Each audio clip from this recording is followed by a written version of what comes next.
इब्तिदा करता हूँ उस रब्बे कदीर के नाम से जो दिलों के भेद बाखूबी जानता है। देखती आँखों, सुनते कानों और मुस्कुराते लबों को इफ्तिखार अहमद अंसारी का मोहब्बत भरा प्यार भरा सलाम कबूल हो। लाखों करोड़ों दुरूद व सलाम मेरे आकाए दो जहाँ सरकारे दो आलम सल्लल्लाहु अलैहि वसल्लम पर और उनकी आल पर।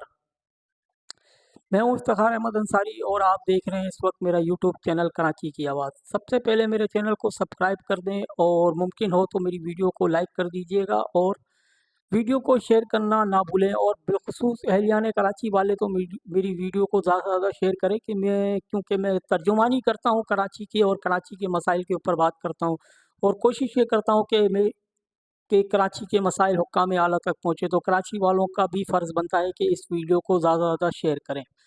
अब मैं चलता हूँ अपने मौजू की तरफ। मेरा आज का मौजू है कि के इलेक्ट्रिक के ज़ालिमाना रवैये के बारे में आपको थोड़ी-सी डिटेल देना चाहता हूँ और के इलेक्ट्रिक की मुनाफ़िकत से अपनी कौम को आगाह करना चाहता हूँ।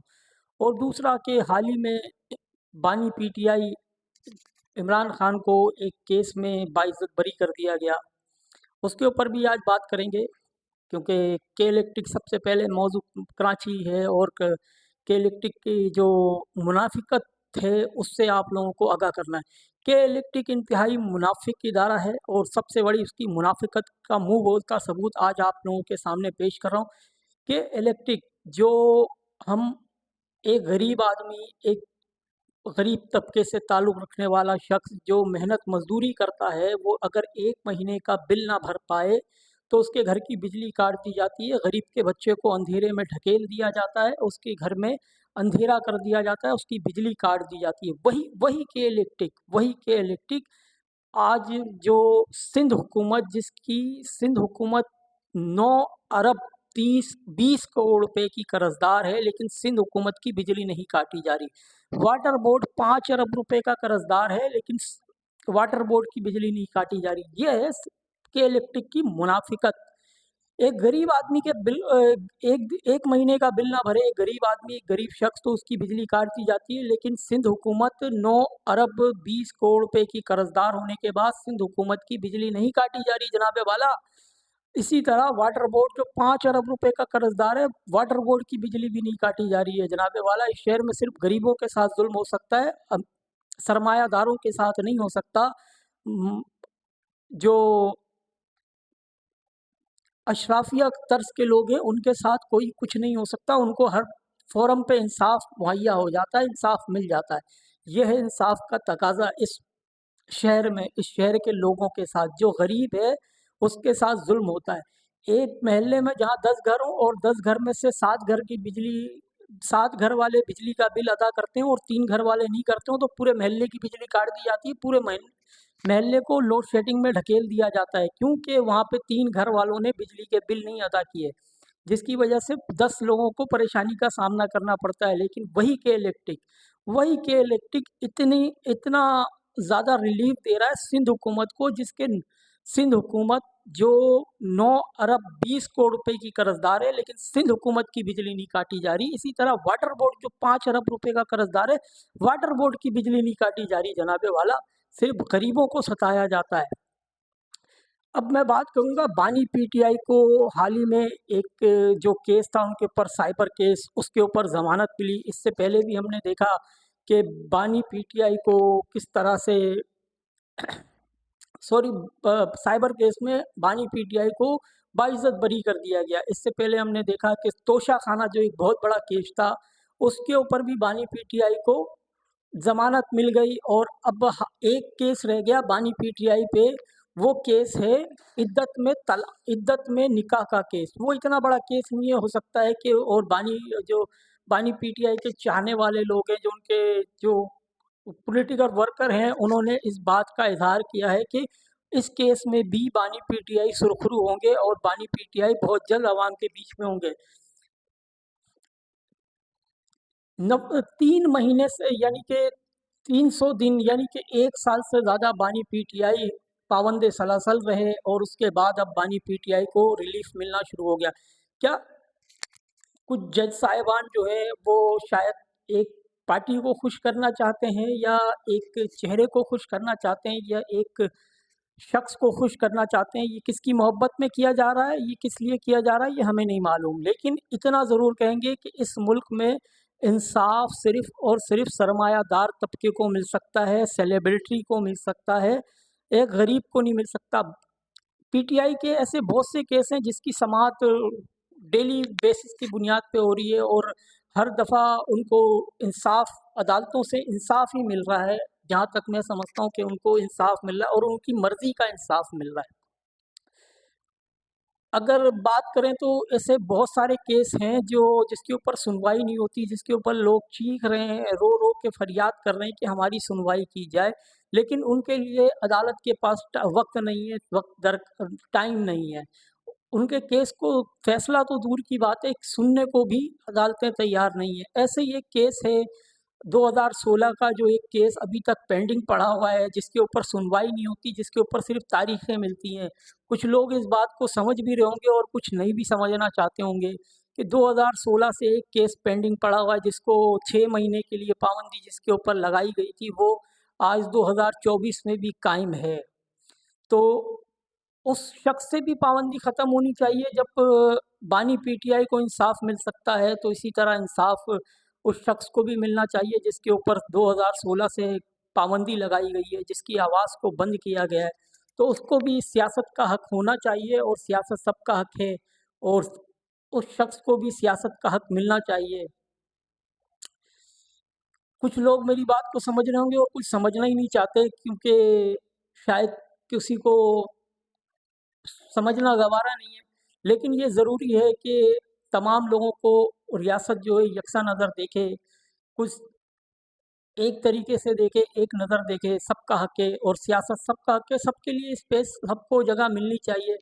बानी पीटीआई जो हम बात कर रहे हैं बानी पीटीआई की, बानी पीटीआई का एक केस इस मुल्क से बाहर भी चल रहा था, जिसके ऊपर अदालत ने फैसला दिया। जो उनकी शेरियान जो उनकी बेटी है, उसको अदालत ने, वहाँ की अदालत ने डिक्लेयर किया कि ये इनकी बेटी है, ये इनकी बेटी है।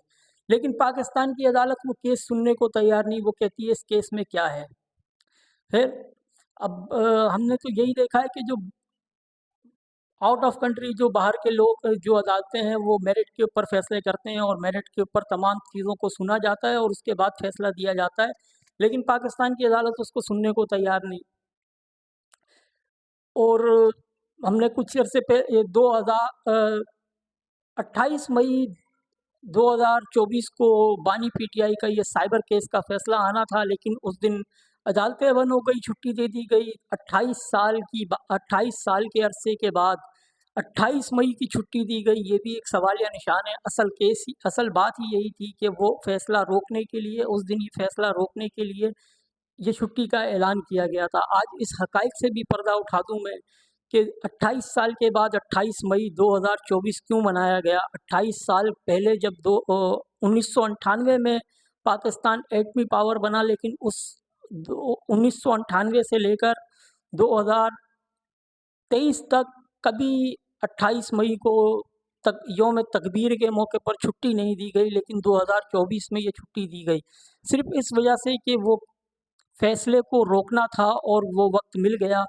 लेकिन फिर भी अदालत ने वही किया जो अदालत का फ़ैसला था, जो उसकी मर्ज़ी थी, जो जज चाह रहे थे, जो फ़ैसला जो उन्होंने बेहतर समझा वो सुनाया। बानी पीटीआई के हक़ में वो फ़ैसला आया और उनको साइबर केस में भी बाइज़्ज़त बरी कर दिया गया। इससे पहले बानी पीटीआई को तोशाखाना केस में भी ज़मानत मिल चुकी है। अब सिर्फ़ एक केस रह गया बानी पीटीआई पे, वो है इद्दत पर निकाह। इद्दत पर निकाह के उनकी अहलिया इद्दत पे थी और निकाह किया और वो पाकिस्तान के कानून के तहत नहीं है और उससे हट के उन्होंने वो अहकामात किए जिसके ऊपर उनको इस केस में भी सज़ा मिली। लेकिन पीटीआई के लोग पुरुम्मीद हैं कि इस केस में भी बानी पीटीआई को ज़मानत मिल जाएगी और ये केस में भी बानी पीटीआई बरी हो जाएँगे और बहुत जल्द बानी पीटीआई अवाम के बीच में होंगे। अच्छी बात है, इमरान खान एक बहुत बड़े सियासतदान हैं इस मुल्क पाकिस्तान के। अदालतें जो फ़ैसला करेंगी वो काबिल एहतराम है, लेकिन इन्हीं अदालतों से ये भी गुज़ारिश है कि कराची के एक सियासतदान जो गरीब तबके से ताल्लुक़ रखता है, उसको भी स्पेस दी जाए और उनके लिए भी राहें हमवार की जाएँ।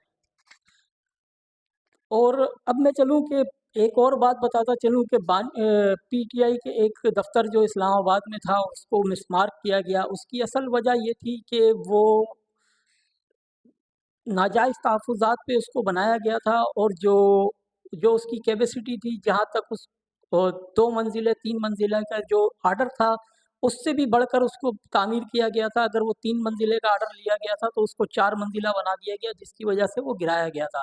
और 2020 में जब अ, पीटीआई की हुकूमत थी उस वक़्त उसको सीडीए जो इदारा है उसने नोटिस जारी किया था, लेकिन पीटीआई ने उसको रद्द कर दिया, सुनना नहीं चाहा और उसके ऊपर गौर नहीं किया क्योंकि उस वक़्त पीटीआई हुकूमत में थी और जब हुकूमत में होते हैं लोग तो उनके पास पावर होता है और वो फिर ऐसी चीज़ों को नहीं देखते और अपनी ताकत को ज़्यादा ही समझ ज़्यादा समझते हैं और अपनी ताकत के आगे किसी को कुछ नहीं समझते।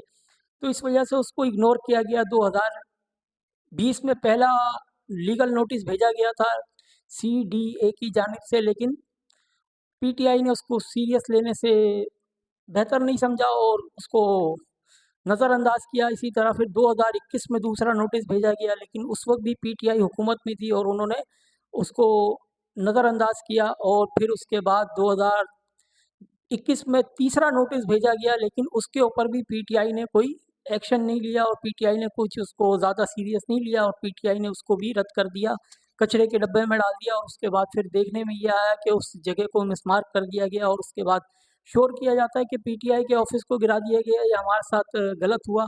तो इसी तरह हमने देखा कि 90 पे भी ताले लगे, एमकेएम के ऑफिस को भी ताला लगाया गया, लेकिन किसी ने कुछ आवाज़ नहीं उठाई। इस वक़्त किसी ने भी आवाज़ नहीं उठाई। तो सियासत तो सबका के सबको हक मिलना चाहिए। तमाम देखने वालों का बहुत शुक्रिया। अब मैं आप लोगों से इजाज़त चाहूँगा। अल्लाह हाफ़िज़।